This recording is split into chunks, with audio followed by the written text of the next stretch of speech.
Oh, nggak bisa, nggak boleh di-spill dong, nggak boleh di-spill itu. Cuma memang,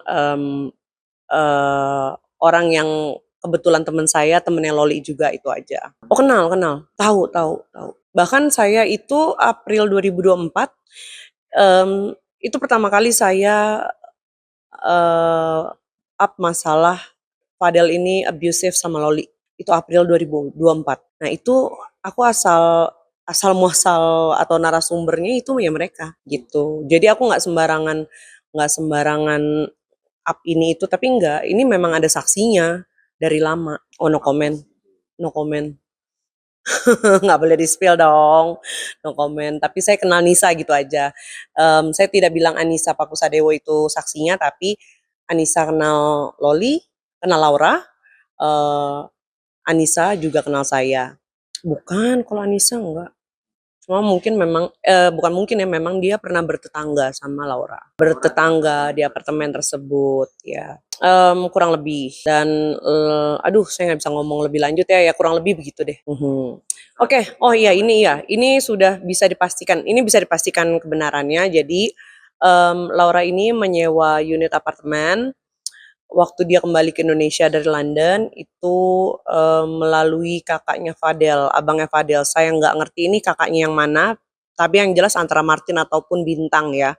Nah itu ada, dugaan markup harga. Jadi kalau misalnya di Lexington itu, di apartemen tersebut yang standar studio itu 7 juta, 7 atau 6 juta, di markup lagi jadi 11 atau 12 juta sama kakaknya Fadel. Sampai iya jadi 11 atau 12 juta.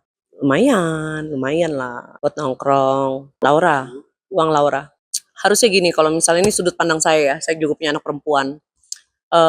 Kalau misalnya memang keluarga itu keluarga benar, ini ada anak perempuan di bawah umur, ibunya masih ada, orang tuanya masih ada. Kalau saya jadi ibunya Fadel, orang tuanya Fadel, saya nggak mau kesalahan dong, ini anak perempuan loh, ya. Kenapa tidak melibatkan pihak yang berwajib ketika tahu anak ini ditolak? Minta bantuan pihak berwajib untuk memediasi gimana nih anak ini ditolak sama ibunya. Jangan sok-sok pahlawan kesiangan. Akhirnya apa? Seperti ini kan. Jadi memang kalau misalnya memang keluarga itu keluarga baik ya, ya dia pasti akan memikirkan itu. Dia akan mencari pihak ketiga yang jelas punya kewenangan untuk memediasi Laura dengan ibunya. Tapi yang saya lihat ini malah makin anak ini, si Laura ini di entah didoktrin apa jadi seperti itu. Jadi di apartemennya itu beberapa kali, ada lah yang mergokin kalau Fadel itu kasar ke Laura, baik dari ucapan, baik dari, apa namanya, secara fisik, itu kasar. Bahkan security apartemen tersebut itu menyaksikan langsung, Laura itu didorong. Kalau misalnya memang, itu kan April ya, CCTV-nya pasti masih ada. Kalau nggak salah kan CCTV 6 bulan ya, pasti masih ada CCTV-nya. Ada kok kejadian si Laura itu didorong sama Fadel. Mhm. Tapi itu kan, di ya penyidik ya yang punya kewenangan untuk buka CCTV itu. Oh saya nggak tahu. Cuma yang ini kan bicara konteksnya kan yang April itu kan, yang April itu. Nah April itu yang saya up itu. Enggak, itu Juli kalau nggak salah. Dugaannya ya, karena saya waktu itu bilang sama si Niki kalau Laura ini tiba-tiba mau nikah itu akhir Juli. Nah, akhir Juli itu saya sampein ke Niki bahwa si Laura itu tiba-tiba mau nikah. Niki udah bilang ke saya tahu anak itu hamil. Ya, Niki yang bilang ke saya langsung, ya mau nikah dia. Eh aku bilang kan Niki anak mau nikah. Iya, gue tahu itu anak hamil ya loh. Tapi di situ belum ada berita soal abortus ya, belum ada. Cuma dia bilang dia udah tahu kondisi anaknya itu sedang berbadan 2. Saya nggak ngerti, saya nggak. Yang jelas dia punya bukti, dia kasih lihat ke saya. Oh hancur. hancur. Dia sempat bilang ke dokter Oki kalau, "Dok, hatiku hancur. Kenapa anak itu nggak bilang kalau dia hamil?" I mean, Niki ini berharap kalau Lolinya sendiri yang bilang ke ibunya, ke Niki, "Ami, aku hamil." Mungkin ya, tapi kalau dilihat dari kalimatnya ke dokter Oki, terus waktu dia tahu Laura juga dia bilang ke saya, "Ya Allah, gue nangis sampai jam 5 pagi." Oke lah mulutnya Niki bilang, "Oh, gue nggak peduli sama anak itu." Tapi buktinya ditangisi anak itu sampai jam 5 pagi. Ya pasti. Ya, tapi nggak jadi, nggak tahu entah apa sebab. Saya nggak ngerti deh.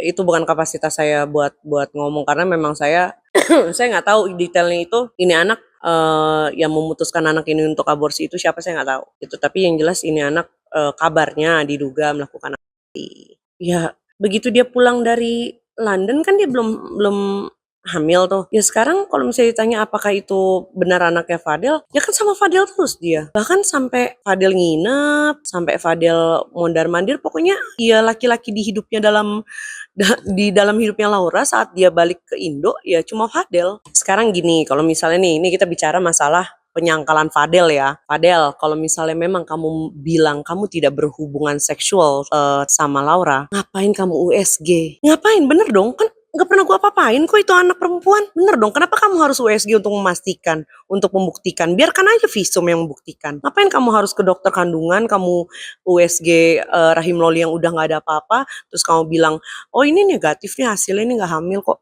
Nggak usah kayak gitu. Kalau memang kamu nggak pernah berbuat yang macem-macem sama Laura, gak usah kayak gitu, ngapain kamu bawa dia untuk USG? Kan nggak pernah diapa-apain.